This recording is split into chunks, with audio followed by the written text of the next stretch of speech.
Prajapati Daksha समारंभाम BC भक्ति वेदांत मध्यमाम इस्कोनाचार्य पर्यंताम धिक्कम दक्ष परंपराम। धिक्क है ये परंपरा जो प्रजापति दक्ष से आरंभ होती है, जिसके बीच में शिवद्वेषी प्रभुपाद स्थित है और जो अब तक के पाखंडी इस्कोनाचार्यों तक चली आ रही है। ऐसे दक्ष परंपरा को मैं लात मारता हूं। कलयुग में लोग कितने नीच हो सकते हैं मैं आपको दिखाने जा रहा हूं।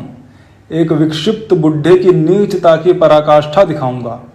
इसने मेरी मां पार्वती के बारे में जो लिखा है, छी, इस नीच बुढ़े ने मेरी मां को ऑब्जेक्टिफाई किया है। पता नहीं ये बुढ़ा कौन है, कहां से आया। इनके अंधे गधे फॉलोअर्स के अतिरिक्त इस बुढ़े को कोई नहीं जानता, और जो जानते भी हैं इस बावला बुढ़े को सिर्फ और सिर्फ गाली बकते हैं। पहले तो मुझे क्षमा करना मां पार्वती और मेरे शिव, जो मेरी आंखों ने आपके विषय में यह सब पढ़ा और देखा, लेकिन अब जो होना था वो हो गया। आज इस पाखंडी शिवद्वेषी बुढ़े की मां बहन करके ही चैन की सांस लूंगा। मैं कोई वैसे सभ्य इंसान नहीं हूं। अगर यह बुढ़ा अंग्रेजी में गाली दे सकता है, स्वामी विवेकानंद, शंकराचार्य जी, तुलसीदास, गीता प्रेस जैसे जो सच्चे संत और राष्ट्र सेवक रहे, उन्हें ये गाली दे सकता है, भगवान शिव और भगवती के बारे में इतना बुरा विचार और दोष दृष्टि रख सकता है, तो मैं हिंदी में इसकी आज धजिया नहीं उड़ा दूं तो बताना। किसी इस्कोनाइट के लिए भाई मैं कभी सभ्य हो ही नहीं सकता। अगर कोई इस्कोन का अधम प्राणी मेरे चैनल में आके कमेंट करेगा तो लड़का लड़की बुढ़ा बुढ़ी कुछ नहीं देखूंगा, एक रेट से माँ बहन का मंत्र पढ़ूंगा। लड़का लड़की बुढ़ा बच्चा कोई भी हो, अगर वो इस्कोन से है तो वो मेरा परम शत्रु है। चलिए इस बुढ़े का खंडन करते हैं। खंडन क्या, एक्सपोज करते हैं इसको। खंडन तो एक प्रोफेशनल शब्द है जो इन लोगों के लिए बिल्कुल लागू नहीं होता। ये लोग अभद्र हैं, असभ्य हैं, ठीक है। तो अभी हम क्या करते हैं, मुझे तो बताने में शर्म आ रही है, लेकिन देखो अब क्या करें। Bhagavad Gita as it is not 2.62।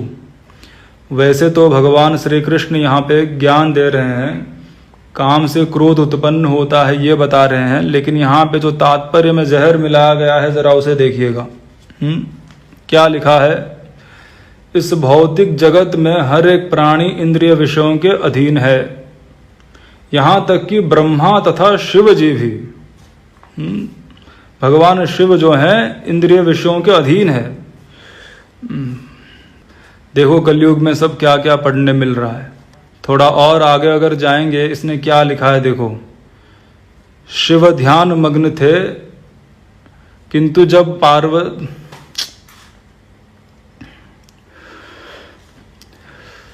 पढ़ना ही पड़ेगा, क्या बोलूं मैं। कलयुग में आए हैं, शिव ध्यान मग्न थे किंतु जब पार्वती ने विषय भोग के लिए उन्हें उत्तेजित किया तो वे सहमत हो गए, जिसके फलस्वरूप कार्तिकेय जी का जन्म हुआ। इसी प्रकार तरुण भगवत भक्त हरिदास ठाकुर को माया देवी के अवतार ने मोहित करने का प्रयास किया, किंतु विशुद्ध कृष्ण भक्ति के कारण वे इस कसौटी में खरे उतरे। शिवजी फेल हो गए।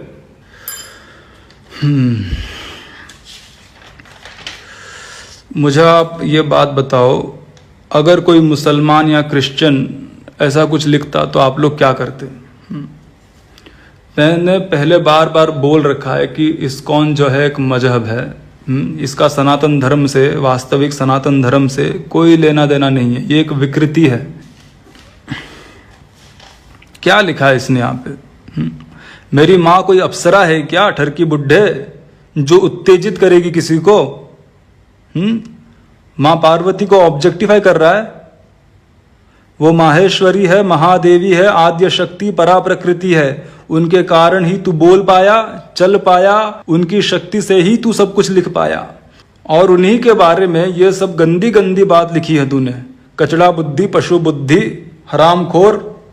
मेरी माँ को अगर उत्तेजित ही करना था तो 3000 वर्षों तक झक मारने के लिए कठोर तपस्या कर रही थी वो। मेरा दिमाग खराब है, आज मैं क्या बोलने वाला हूं मुझे नहीं पता। जिन शिव ने कामदेव को भस्म कर दिया, जिनको काम शत्रु कामारी कहा जाता है, उनके विषय में ये लिखा है इस गधा मुंडी हगुपाद ने। भगवान को साधारण सा एक देवता समझ रखा है। इसके हर शब्द में शिव द्वेष छलकता है। साला कलयुग का दक्ष। देखो इस दोगले को, कहने को तो ये लोग शिव जी को वैष्णव नाम यथा शंभु बोलेंगे, उनके जैसा कोई वैष्णव है ही नहीं, और जरूरत पड़ने पर शिव निंदा करने में बिल्कुल पीछे नहीं रहेंगे।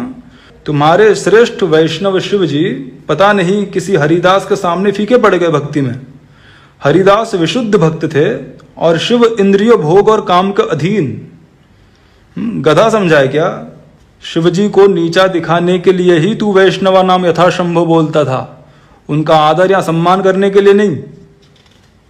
तू मेरे भगवान शिव और जगत जननी पार्वती के बारे में इतना सब अश्लील अश्लील बात लिख सकता है, तो तेरे बारे में तो मैं कुछ भी बोल सकता हूं बे। ठरकी कामातुर, काम वासना से पीड़ित स्त्रियों के विषय में अश्लील टिप्पणी करने वाला, सदा वेश्यावृत्ति में लिप्त पाखंडी, एज इट इज काम शास्त्र का राइटर मैं भी कम नहीं हूं। तेरे ऊपर मैंने 2 स्तुतियां लिख दी है, अब एक एल्बम लॉन्च करूंगा, सुन, ठीक है। जिन शिव और पार्वती का प्रेम सृष्टि का सबसे पवित्र और श्रेष्ठ प्रेम कहा गया है, अद्वितीय कहा गया है शास्त्रों में, इनके विषय में ये बुढ़ा सेक्स स्टोरी लिख रहा है। अब चलिए पवित्र श्री शिव महापुराण की ओर, वहां से सच्चाई को जानते हैं। भगवान कार्तिकेय का जन्म एक उद्देश्य की पूर्ति के लिए हुआ था। सभी भक्तों और संतों को पता है ये बात, जो शास्त्रों का ज्ञान रखते हैं। तारकासुर के पास वरदान था ब्रह्मा जी का। श्री शिव महापुराण रुद्र संहिता पार्वती खंड चैप्टर 16 श्लोक नंबर 25। न मया तारको वध्यो हरिण अपि हरेण च नान्यनापि सुरेर्वापि मद्वरात् सत्यम उच्यते। यहाँ ब्रह्मा जी कह रहे हैं तारकासुर अवध्य हो गया है, मैं अथवा विष्णु या शिव या अन्य कोई भी देवता लोग उसे नहीं मार सकते। तो कैसे मरेगा वो? श्लोक नंबर 26। शिव वीर्य समुत्पन्नो यदि स्यातन्नयः सुराः स एव तारकाख्यस्य हंता दैत्यस्य नापरः। शिव जी के वीर्य से उत्पन्न हुआ पुत्र ही तारक का वध कर सकता है, उनके अतिरिक्त और कोई भी उसका वध करने में समर्थ नहीं है। उस तारकासुर ने देवताओं का उठना बैठना मुश्किल कर दिया था। माँ शक्ति जगदम्बा की जब स्तुति की उन देवताओं ने, तो माता पूर्ण अवतार पार्वती रूप में प्रकट हुई। माँ सती के अंत के बाद भगवान शिव का विवाह से भयंकर वैराग्य हो गया था, लेकिन देवताओं की इतनी बुरी हालत हो गई थी तारकासुर के कारण कि वो डरते हुए भी कि कहीं शिव जी को वापस विवाह के लिए उकसाया तो लेने के देने ना पड़ जाए। फिर भी भगवान विष्णु और ब्रह्मा जी को लेके वो कैलाश जाकर स्तुति करते हैं, विनती करते हैं कि आप पार्वती जी से शीघ्र विवाह करें और संतान को उत्पन्न करें। बीच में तो देवराज इंद्र इतने व्याकुल हो गए थे कि जल्दी संतान उत्पन्न हो जाए, इस चक्कर में कामदेव को ही भेज दिया। और फिर क्या हुआ बताने की आवश्यकता नहीं है। शिव जी पे थोड़ी चलते कामदेव के पुष्प बाण। शिव शक्ति का जो सनातन प्रेम है वो आज के आए कामदेव से थोड़ी नियंत्रित होता है।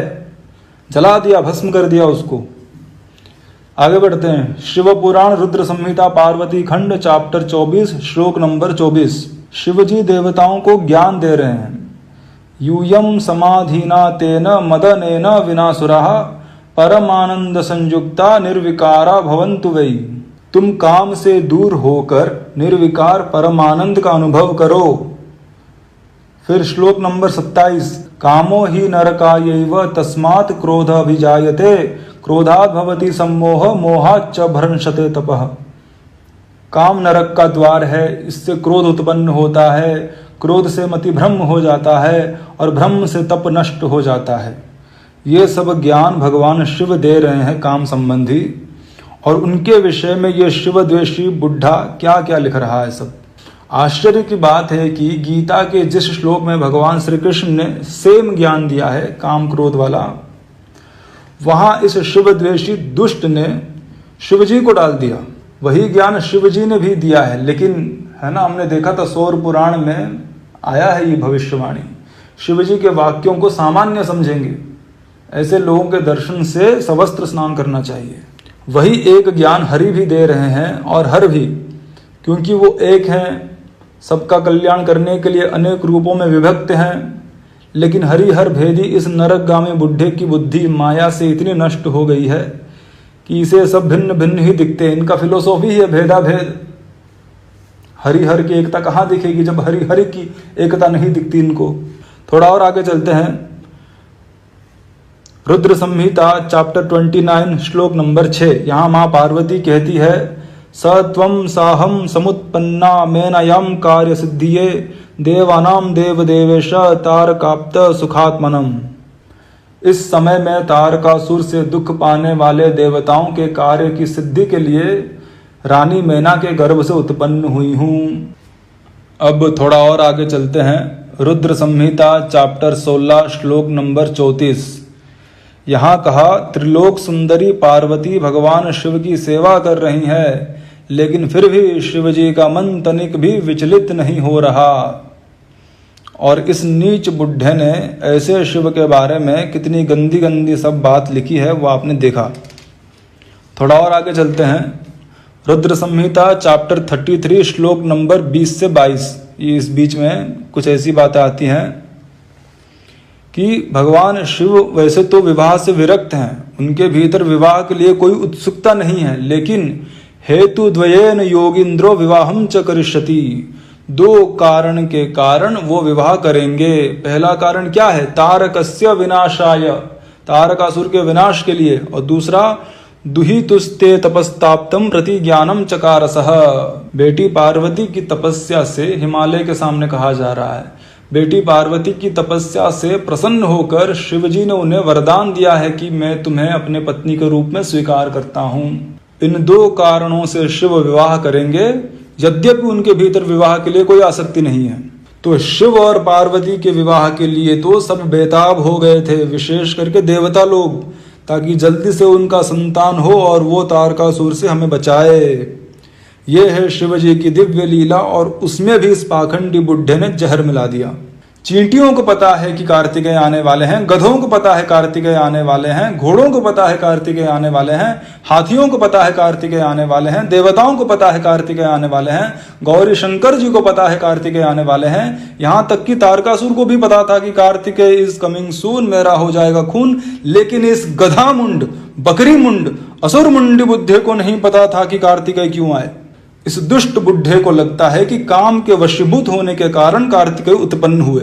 अबे तेरी कोई औकात नहीं है बुढ़े। भगवान कार्तिकेय के नाम पर एक पुराण है, स्कंद पुराण। गीता में श्री कृष्ण कहते हैं, सेनापतियों में श्रेष्ठ कार्तिकेय मैं हूं। तो तू क्या कीचड़ उछालेगा बे शिव और शिव की लीला पे, पागल बुढ़े। तेरे जैसे बहुत शिवद्वेषी दक्ष हुए हैं, घंटा कुछ नहीं कर पाए। और दक्ष तो भाई महान था। इतनी भयंकर शिव निंदा तो किसी ने नहीं की है भाई। माँ पार्वती कहती है शिव पुराण में, ऐसे लोगों के दर्शन हो जाए शिवद्वेषियों के, तो पहले तो शिव द्वेष करना ही नहीं, कोई शिवजी का अपमान कर भी रहा है तो सुनना भी महापाप है। और ऐसे गधों का अगर दर्शन भी हो जाए तो सवस्त्र स्नान करना चाहिए। माँ पार्वती का भी वचन है शिव पुराण में ऐसा। मेरी माँ पे कीचड़ उछाल रहा है ठरकी बुढ़ा। अरे वो तो शिव की अर्धांगिनी है, अर्धनारीश्वर की शिवा है वो। और संतान उत्पत्ति के लक्ष्य से पति पत्नी के बीच हुआ संबंध धर्म है, गीता में भी है ये चीज। और संतान भी कैसा? कार्तिकेय जी का, जिनकी प्रतीक्षा सब कर रहे हैं, वो रक्षा करेंगे सबकी। तो वैसे देखा जाए तो ये पति पत्नी का विषय हुआ। वैसे तो जगत के कल्याण के लिए होता है, लेकिन फिर भी गधों को समझाने के लिए ये तो पति पत्नी का विषय हुआ। पराये घर के स्त्रियों के साथ गार्डन में रासलीला की चर्चा तो नहीं हो रही थी। तो वहां इसको ठरक कहां से दिख गया? खुद ठरकी है साला।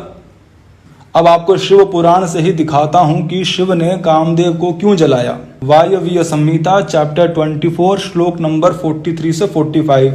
शिव पार्वती से कहते हैं, हम दोनों का प्रेम भी क्या कामदेव की प्रेरणा से हुआ है? कदापि नहीं। कामदेव की उत्पत्ति तो बाद में हुई है और उसकी सृष्टि तो साधारण लोगों के रति के लिए है। उसने मुझे, हमारे प्रेम को साधारण समझा, उसने तिरस्कार किया हमारा, इसलिए मैंने उसे भस्म कर दिया। तो भगवान गौरी शंकर का संबंध कामदेव से संचालित नहीं होता। शिव सनातन है, शक्ति सनातन है, तो उनका प्रेम सनातन है। ये क्या सृष्टि के बाद अभी क्या आए लौंडे कामदेव, ये चलाएंगे शिव पार्वती के बीच का संबंध। और ऐसे प्रेम के विषय में ये बुढ़ा ऐसे अश्लील बातें लिख रहा है। शिवजी का नाम लेकर लोग वैराग्य प्राप्त कर लेते हैं, मां पार्वती का नाम लेकर स्त्रियां पतिव्रता रूपी तलवार को धारण कर लेती हैं। और ये 50 साल पहले आया पाखंडी साधु वेशधारी काल नेमी शिव के विषय में सब उल्टा सीधा प्रचार करने लगा। काम के विषय में चर्चा चल ही रही है। और एक बात बताता हूं, रुद्र संहिता युद्ध खंड चैप्टर 57 श्लोक नंबर 17, यहाँ गजासुर की कथा आ रही है। गजासुर ने ब्रह्मा जी से वरदान मांगा था। क्या मांगा था? अवध्योहम भवेयम वै स्त्री पुंभि काम निर्जिते ही। काम के वश में रहने वाले किसी भी स्त्री या पुरुष के हाथों मेरी मृत्यु नहीं होगी। यानी कि जो काम का अधीन है वैसे मनुष्य के हाथों गजासुर की मृत्यु नहीं होगी। तो कौन है जो काम के वश में नहीं है? देवता, दानव, मानव, पशु पक्षी सब तो काम के वश में है ही, लेकिन भगवान नहीं है। भगवान शिव जिनसे कामदेव डरता है, उन्होंने ही गजासुर का अंत में वध किया। तो वो एलिजिबल थे, काम के अधीन नहीं थे, तभी तो कर दिया। और ये बुढ़ा लिखता है कि भगवान इंद्रिय विषय भोग और काम के अधीन है। वाह वाह रे कलयुग, तेरा प्रभाव मैंने देख लिया।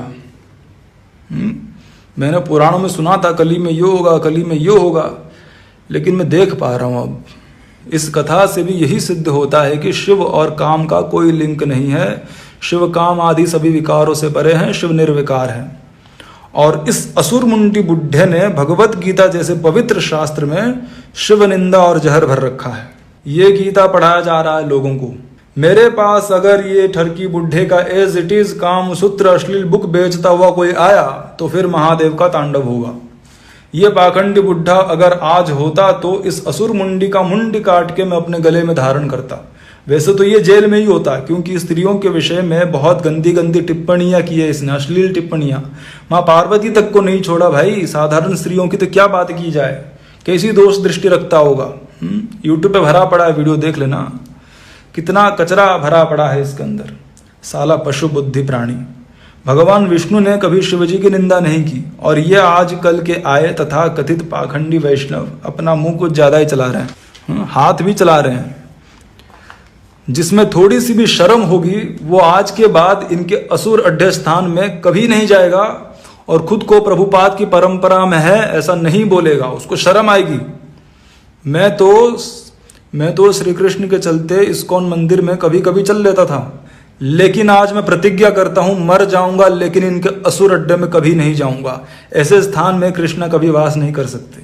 और साला मेरे परिवार से भी अगर कोई इस्कॉन से जुड़ा, चाहे पिता माता स्त्री संतान कोई भी हो, उसी क्षण परित्याग करूंगा मैं, तत्क्षण परित्याग करूंगा वैसे लोगों का। इस्कॉन मेरा परम शत्रु है। मेरे शिव और माँ पार्वती के लीला को तू काम वासना से जोड़ेगा, ऑब्जेक्टिफाई करेगा मेरी माँ को। तुम्हें श्राप देता हूं मैं तुम्हें। भारतवर्ष के लोग शीघ्र ही तुम्हारे पाखंड को जानकर लात मार के इस देश से बाहर निकालेंगे। ये श्राप है एक ब्राह्मण का, एक शिव भक्त का। हैप्पी जर्नी, जाओ नरक में सड़ो और अपनी माँ को स्मरण करो।